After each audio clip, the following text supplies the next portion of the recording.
We're inside today because a police helicopter wouldn't let us be great. But the same rules as usual apply. You may hear my dogs snoring, they're here with me. You may hear the school kids letting out from school and shrieking up the street, or you may just see me make a mistake on a line or two, but we're just going to roll with it because that's what we do. I wrote this post on Sunday from my Auntie Jay's house in Montgomery, Alabama. Whenever I visit, I'm up well before the dawn and out there on the porch swing, writing, listening to music, and watching the world go by. It was my last day in town and I was already missing Alabama as I wrote about putting heart moments to paper. By 6:15, the night sky gives way to slate gray and the birds are getting their worms. Between long moments of stillness, a breeze rustles the treetops up and down the street as though the wind itself is just opening its eyes. The wind chimes sound once or twice, but are otherwise silently deferential to Mahalia softly singing from my phone about how she got over. With eyes closed and legs stretched long across the porch swing, I lean my head back as the rain starts to gently worry the leaves. There's a slight, determined chill in the air that finds every inch of my legs uncovered by this blanket, a chill that my sweatshirt cannot fight. But I stay outside, filling my lungs with rain-clean air and thinking the old folks had it right all along, that every day above ground is indeed a good day. I am the only person in this world allowing this exact moment in this exact place to leave its imprint on my heart. Gratitude and sadness fill me this Sunday morning as the hours tick toward the end of my visit to Auntie Jay's house in Montgomery, Alabama. I'm grateful and privileged to draw these pre-dawn breaths out here on my porch swing, mine, because my Auntie Jay and my Auntie Mel painted my name on it. Even during these quiet moments, the world feels abundant, demands to be noticed and remembered. Naturally, details will escape me, but what I do notice stays with me as necessary and immediate, imprinted on my heart and on these pages. Which to me is the beauty of writing in first person. It's an opportunity to put somebody's heart moments on paper and to experience the world through another lens. My body of published and yet to be published work places black women in jazz clubs and longed for train rides and black towns and settlements all over Alabama. Each woman has and deserves unique perspective about this world. They would each experience this dawn through their own set of eyes, their vulnerabilities and prejudices informing what they can and do take away from it. Some things I overlook or ignore would demand their observation, and maybe the things that stay on my mind wouldn't worry them at all. First person provides fresh, intimate perspective to readers and writers alike, expanding the possibilities of perception. A first-person narrator is not omniscient. No one person can know and tell of everything in this old world. But what these women do know is the way they experience their universe in the moment, the conversations they have or overhear, their self-doubt or the gravitational pull of lost love. The women I write know what it feels like to live in their skin, know that their needs start talking to them when the rain is coming, know that their day is impossibly overscheduled, or know the disappointment of broken promises and the injuries of words.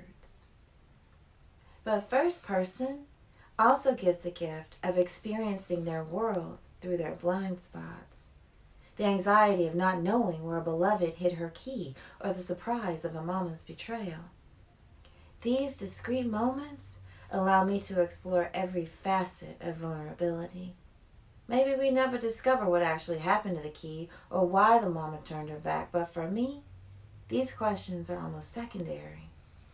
While they provide the spark for a scene or a story, they require the narrator to open up and breathe in the world around her in its current form.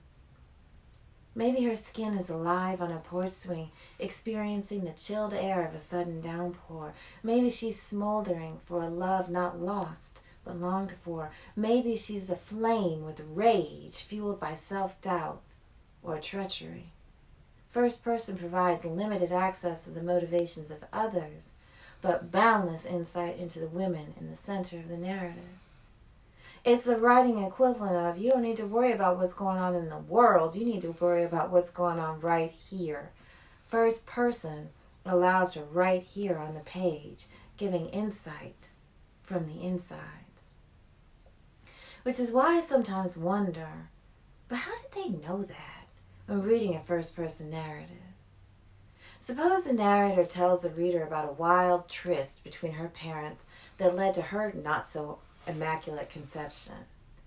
Not that it's totally implausible for a child to obtain such information, but if she never tells us how she learned about it, I wonder how she knows. Perhaps, in a desperately drunken lament over a pending divorce, her daddy stumbled into her bedroom and warned her never to marry some fool just because she's in the family way. Or maybe an older sister blurted about a night of loud passion between their parents that she suspected ended her reign as the only child. How does the divorce, or a parent's intoxication, or the narrator's age color the way she receives this information? What circumstances compelled the sister's words at this particular time? In other words, what does the past have to do with how the narrator is living in the moment? How does the interaction impact her life and shape her world? In first person, I get to watch her grapple with how the revelation impacts her universe in real time. This isn't a limitation, but an opportunity hidden in plain sight. No, she can't be everywhere and know everything, but she is somewhere, changing the trajectory of her life. The sky is much brighter now, though the sun still hides behind the clouds, and the air is full of mist. The birds are full-throated and probably full-bellied, though the breeze is still tired and the chill still a blanket when an older man walks by on the sidewalk.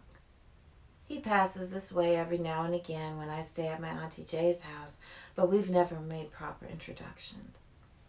This morning, he's fussing into the phone, so to greet him without interrupting his conversation, I hold a palm up and wave. Without breaking stride, he wishes me a good morning and says, "How you doing, young lady?" "Well, sir, you know what they say," I tell him. "Every day above ground is a good day." He chuckles a smile of recognition, slows his stride slightly, briefly, and responds, "I know that's right. You have a blessed day now." He continues his path and his fussing, though maybe it's my imagination that the edge has softened in his voice. I wonder what, if anything, he'll remember from our conversation. I'll likely never know. All I know is how these moments are imprinted on me. His kindness in the midst of frustration, my name on this porch swing, the tired breeze, and the birdsong all come together in my own distinct world. Writing in first person allows me to embrace and explore the unique existence of women, each in her own special way. Thank you so much for hanging out with me again this week at Lioness Tales. Thanks to all my new subscribers, my soon-to-be subscribers, and for people who are just sort of watching to see what this is about.